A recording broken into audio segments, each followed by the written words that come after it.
Welcome to Local Focus. I'm Natalie Kaplan. This is where we highlight some of the best things going on in towns around you. And today, we're going to feature a local beekeeper, easy tips to conserve water, and the absolute perfect way to end the summer by making a root beer float. But first, two women who train in Newton are trying to fight their way into the 2016 Olympics. Quite literally, our Andre Khachaturian headed into the ring to get an inside look at their boxing skills. Meet Amanda Pavone. When she's not cooking at the Daily Catch restaurant, she's serving up a few other dishes in the ring. Then there's Katie Durgan, bartender by night, Olympic hopeful boxer by day. Both train at the Nanantam Boxing Club in Newton. Both have consistently conquered challenges and obstacles along their way, and both have their eyes set on Rio de Janeiro for the 2016 Summer Olympic Games. I'm trying. It's hard. It's hard. Most of the time I don't get enough rest. I'm tired. I'm tired either in the gym or at work. That would be amazing. That would be like a dream come true. That would be huge. I mean, it would be great to have a local person do that. If they don't, it doesn't matter. It's still great. It's good that they just in that level that they can try to do that. Getting to Rio presents many challenges. For Pavone, it's getting her weight down so she can fight as a flyweight at 112 pounds. Pavone is ranked second in the country as a bantamweight, but even if she were number one, it would be all for naught. I fight at 119, and for the Olympic weight classes, they only take 112, 132, and 165. I struggle sometimes to get to 119, so it's going to be, that's like usually my biggest fight. Is the weight more than anything else, more than getting in shape or anything. Along with her strict workout regimen, which includes running 4 to 5 days a week, yoga and sparring, Pavone also works full-time as a chef. Juggling Olympic training with everyday life can be overbearing.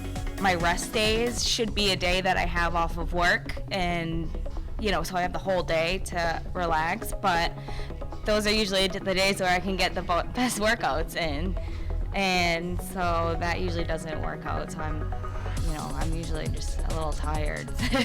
Meanwhile, for Durgan, who is ranked 4th in the nation in the flyweight class, she must find the time to balance getting tips in two ways: at night as a bartender, and during the day from her trainer, Mark Gargaro. It's really tough. Luckily, I had a career for a while doing event planning, and I can remember going in the ring and then taking a break and answering emails and then going back in the ring. I never think that I'm gonna do that well, and then I just kind of keep going and going, and with the help of my training partners and Mark, I think that they really keep me going, and they've given me a little bit more confidence than I originally had to do it. Boxing was never part of Durgan's life plans. She fell in love with the sport unexpectedly, and she has risen to the top ranks very quickly ever since she moved back to her hometown of Boston from Miami. It's a hard road, but I just didn't want to try to do it. Number one, I would have to get myself down to 112, and number two, I would need to win a national title to qualify for the trials. Qualifying for Rio is no walk in the park. The work these girls are putting in shows that such a reality is not beyond the realm of possibility. Reporting from the Nanantam Boxing Club, I'm Andre Khachaturian, Newton News. Thanks, Andre, but a right hook isn't the only thing that can sting. One Wellesley beekeeper has a hive in his backyard and says it's a sweet hobby, but not for everyone. So I put the bee suit on to take a close look at the hive. Tucked away on Russell Road in Wellesley is a house that tastes as sweet as it looks. That's because there's this in the backyard, a beehive kept by longtime resident Miguel Lessing, who knew he wanted to be a beekeeper from a very young age. As I was a high school student, I had a school pal who had a weekend home with a little bit of grounds, and I was there, and they were extracting honey, and obviously that made an impression on me. So when I came to this part of the country, and heard that this county and all counties in Massachusetts have a club, and that the clubs offer classes. I jumped on the opportunity. Since Lassing has been beekeeping for nearly 11 years now, I put my fate in his hands to learn a little bit more about these flying insects. All right, we're putting on the uniform. Oh, I'm sorry, what's it called? What's this called? Bee suit. The bee suit. We're putting on the bee suit. So of course my first fear was, wait, I don't want to get stung. But Lassing said, relax, claiming bees don't want to sting me even more than I don't want to get stung. The bees will not sting for any reason. Unlike wasps, if they sting, they die, because with the stinger come their bowels, and therefore that's the end of their life. So they will only do it if they feel threatened. And with those words of wisdom, we headed in. So I'm going to take one of these frames, of which there are 10 in each of these 2 boxes.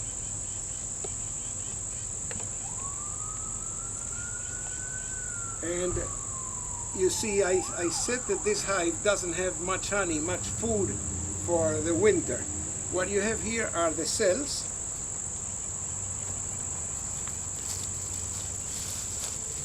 And they have a little bit of honey that shines in the sun, but it's not yet ready to be stored. When it's ready to be stored, which means it's deposited there from the glands that the bee process the nectar, it needs to be then the amount of water reduced. And then when it is with around 16% or 17% of water content, they will cover it. They will cap it. And that's how they keep their honey. And for the honey that the bees don't need, Lassing bottles for family, friends, and neighbors. It's good, and it varies a lot from year to year. And it varies from time of year.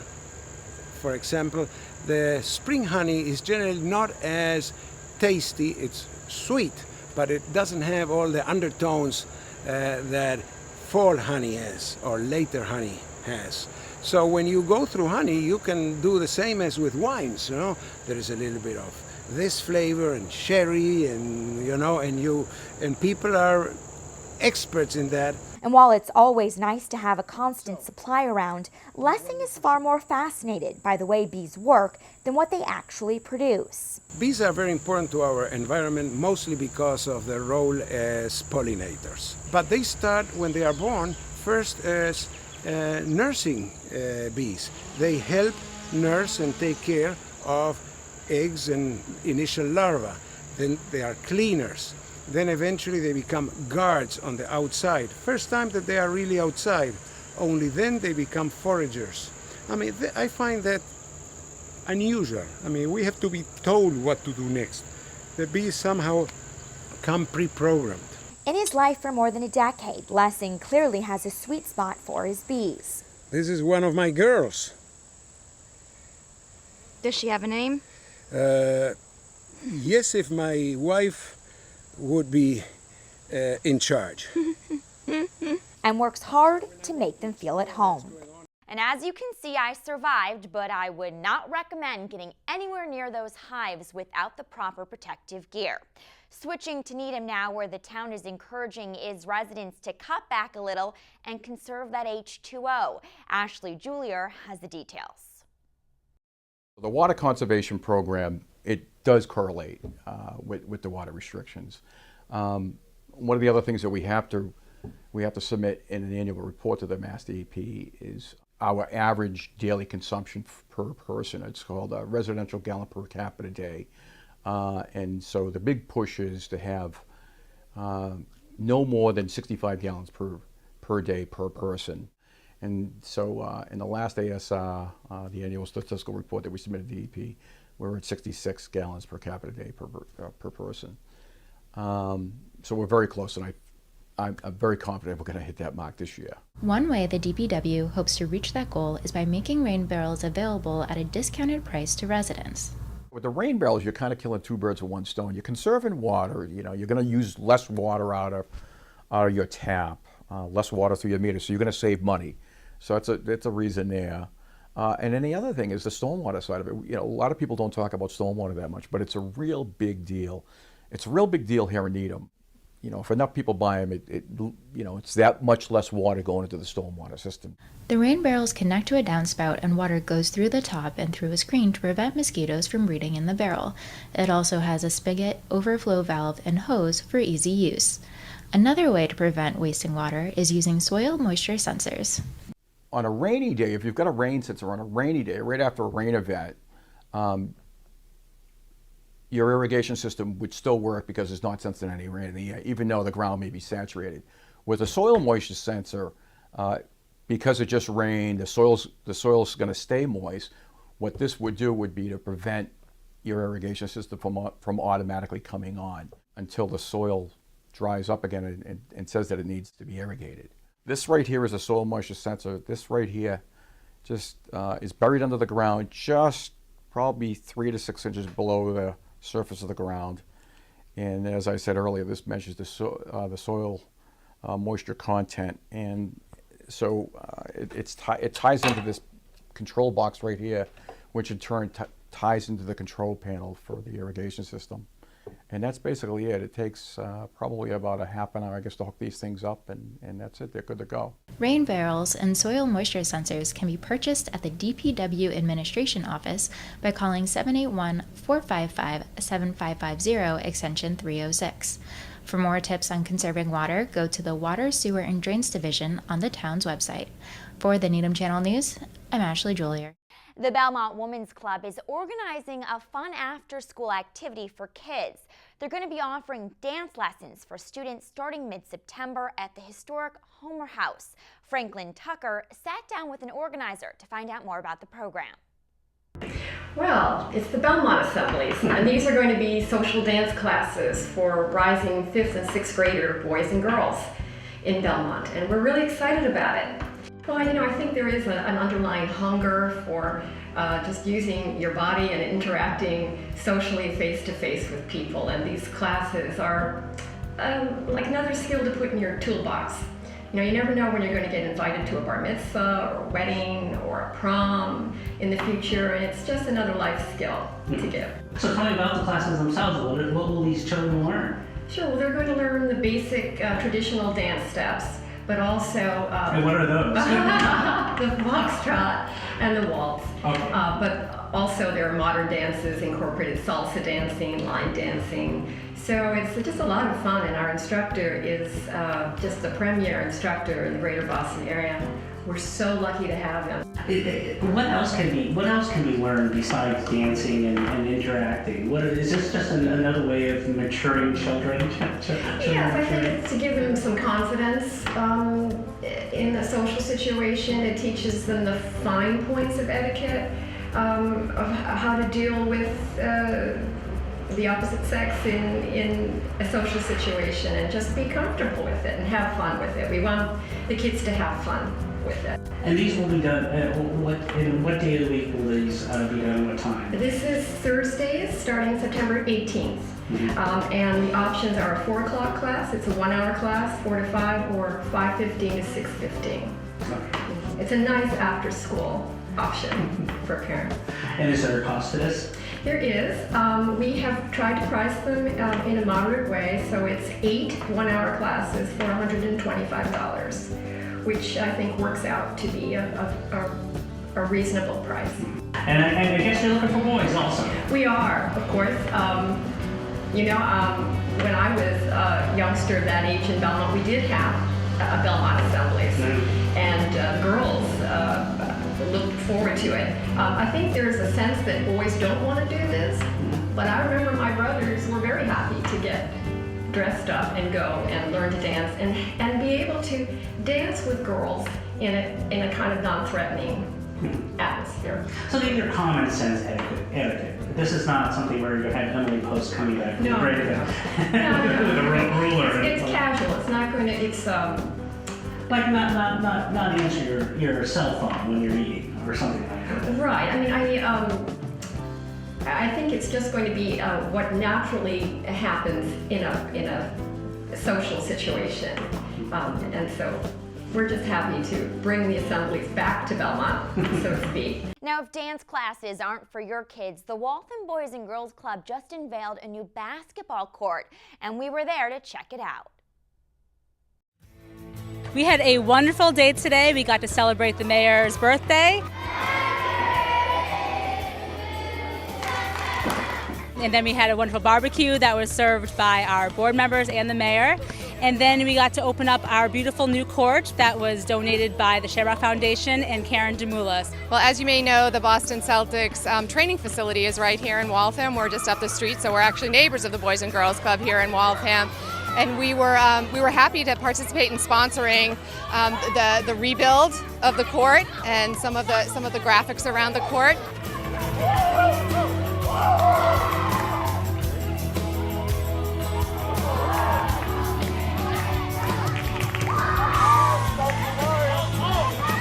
The kids got to play a great game. A game like this you only get at the club. We had an awesome performance titled Ballin' at the Club by Adam Sickler and our own executive director, Scott McClellan, and some of our youth here.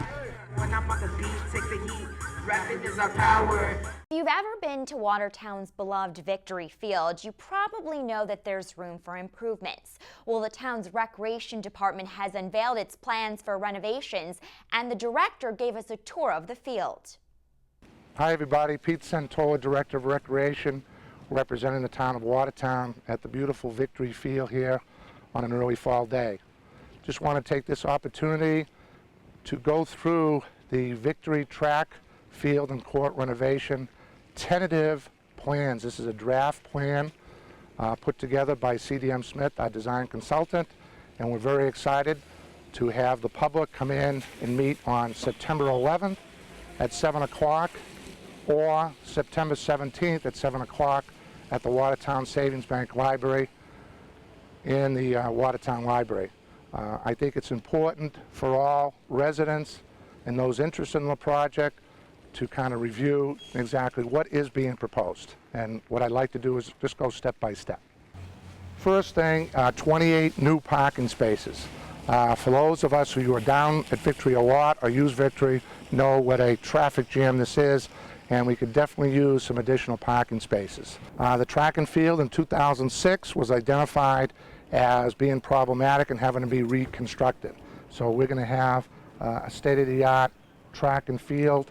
Right now, the track and field athletes are really not competing at the same level with our facilities. So our track and field will be basically the same footprint, including an 8-lane sprint track. Not to forget the tennis people, we want to be able to redo the tennis courts, and we also have a basketball court and a potential hockey court built into the situation.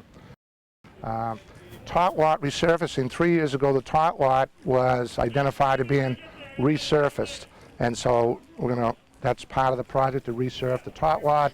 Now, we're looking at the quality of the experience. Again, we're trying to service population from young to old. It's not just for the athletes, it's not just for the youth sports, it's really for anybody who wants to come down, exercise, leisure activity, so on and so forth. And again, this has been the hub of recreational experience for almost 100 years, so we just want to continue that. The Ice Bucket Challenge, sweeping the country on Facebook right now, landed on Wellesley College's doorstep. And to kick off the new school year, the Health Services team took the plunge to raise money and awareness for ALS. So I'm Lisa Keefe. I'm the clinical coordinator and the nurse at the Health Service. And today we decided to really do something fun and unusual and hopefully compel others in the college community to do the same, and that's the Ice Bucket Challenge to benefit ALS research. So this was a really great, not only a good cause to donate to raise awareness for, but was also really good team building for our staff here. Pretty much everybody on our staff was here today, and even some students came out to support us, which was awesome. Well, of course, who doesn't know someone who hasn't done this? It's everywhere, and I just thought what a great way for us to kick off the year, to really get started on the right foot, show the community that we're out there and supporting a really great, worthwhile cause. It is a horrible disease. It's very tough to see somebody go through that. I have a very close best friend who lost his grandmother to ALS about 10 years ago, and it was very tough for him. Well, of course, we've all been in medicine for many, many years, and there's nothing more devastating than to have a loved one diagnosed with a disease for which there is no cure and for which you have to watch them suffer so greatly. So hopefully money raised will really benefit research. We are fully staffed, very well-run, licensed health service for our students here at Wellesley College. We've been around for ages. The infirmary did close, but we are here doing 1,000 different things, from allergy injections, cold care, stomach issues, GI issues. We have also physicians on staff. We have 2 nurses. We also have about 4 nurse practitioners. We've got a lab here, do all kinds of blood work and analysis there. We have a health ed team as well that does a lot of events and promotions on campus, getting the education to the students. That's run through our health services. We chose, my first thought was the Babson College Health Service, sort of our peers. But then I thought, really maybe we should challenge some people on campus who we work with very closely, but we're so busy we never really get to know. And that would be Campus Police and Para. Hello from Wellesley College Health Service. This is the ALS Ice Bucket Challenge. For more information or to donate, please visit www.als.org. We would like to nominate as a team Wellesley College Campus Police, Para, and Babson College Health Service as well. You have 24 hours to do the challenge or donate $100 to ALS. Without further ado, team, here we go.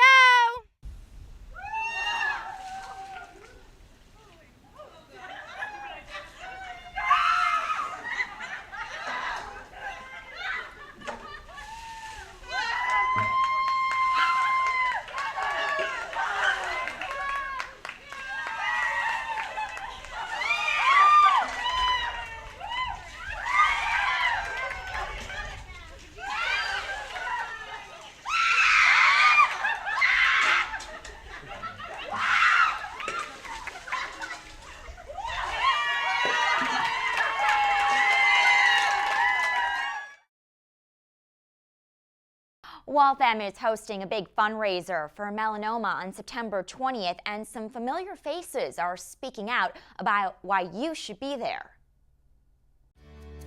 3 years ago, I was diagnosed with melanoma on my face. I was pregnant with my 3rd child when I noticed a mole that was turning a blackish color. I got involved with the Melanoma Foundation of New England some years ago because my grandfather passed away from melanoma, in the 1970s. And my father also had surgery for melanoma. I made an appointment with the dermatologist. They did a biopsy, and sure enough, it was melanoma.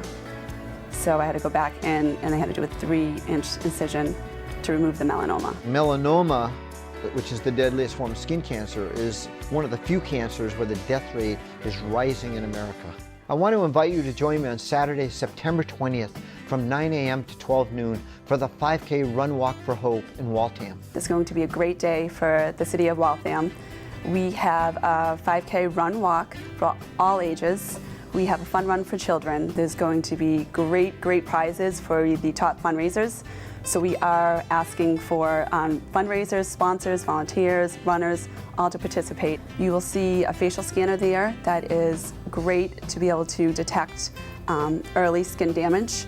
I suggest everyone go and try it. It is pretty alarming. Together, we can outrun melanoma. To register, volunteer, or sponsor the 5K Run Walk for Hope, visit mfne.org.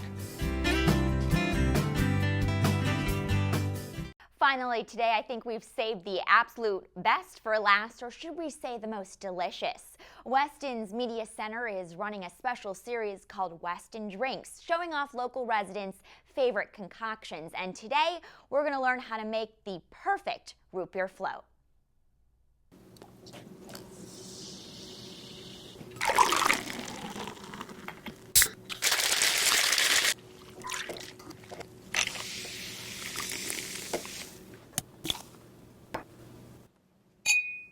Hi, my name is Miranda Burge Goodwin, and welcome to another episode of Weston Drinks. Today we will be making a drink called a brown cow or a black cow. It's basically just a root beer float.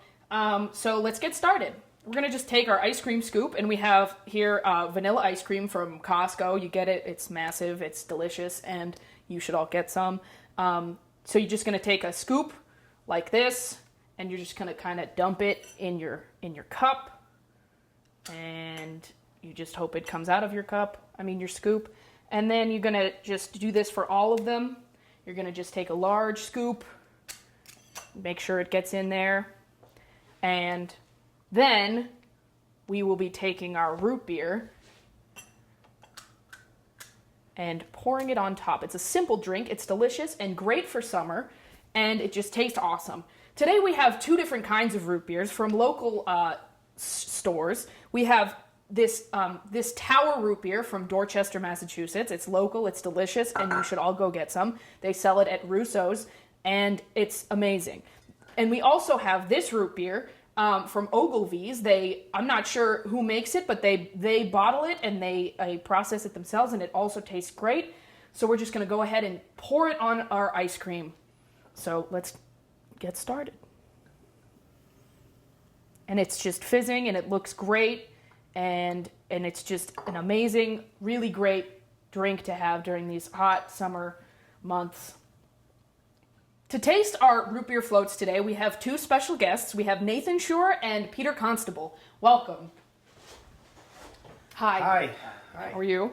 Great. These look delicious. Awesome. We have two different kinds. We have the Tower root beer, and that's in these two glasses. And then we have the Ogilvy's root beer in the middle glass. So if you'd like, please help yourself. All right. Well, I'll try the one with the Tower. Okay. I'll try Ogilvy's. Awesome. All right. And I like how with root beer floats, you get this foamy head on them. Yeah. It's delicious. I'm just going to eat that first, because this is my favorite part.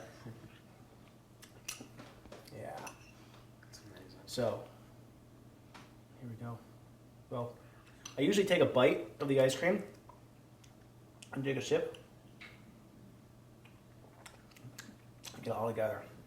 Like He has it down to a science. I do, because I do love root beer floats, or black cows as we're calling them today. Oh, this is really good, because root beers that have kind of that stronger flavor, like almost like a licorice-y flavor, and this one kind of does, balances vanilla ice cream really well. Because if it's too much of a creamy root beer, it's kind of a very flat taste to it. But this is delicious. Awesome. I'm glad you like them. How was yours? Delicious. Best thing I've ever tasted. Awesome. Best thing he's ever tasted. Well, that's good. This has been another episode of Weston Drinks. I'm your host, Miranda Burridge-Goodwin, and these are our special guests, Nathan Schur and Peter Constable. Thanks for joining us. Thanks, Miranda. That looked great. And that wraps up Local Focus for today. Thanks for joining us. We'll see you back here next time.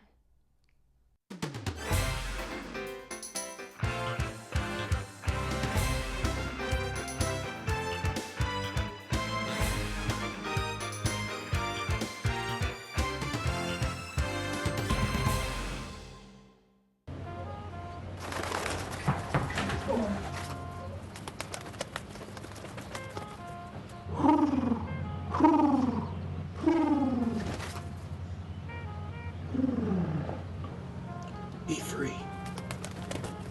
Nice, Dad. Nice, Dad. Nice, Dad. Charles! Nice, Dad. You don't have to be perfect to be a perfect parent. There are thousands of siblings in foster care who'll take you just as you are.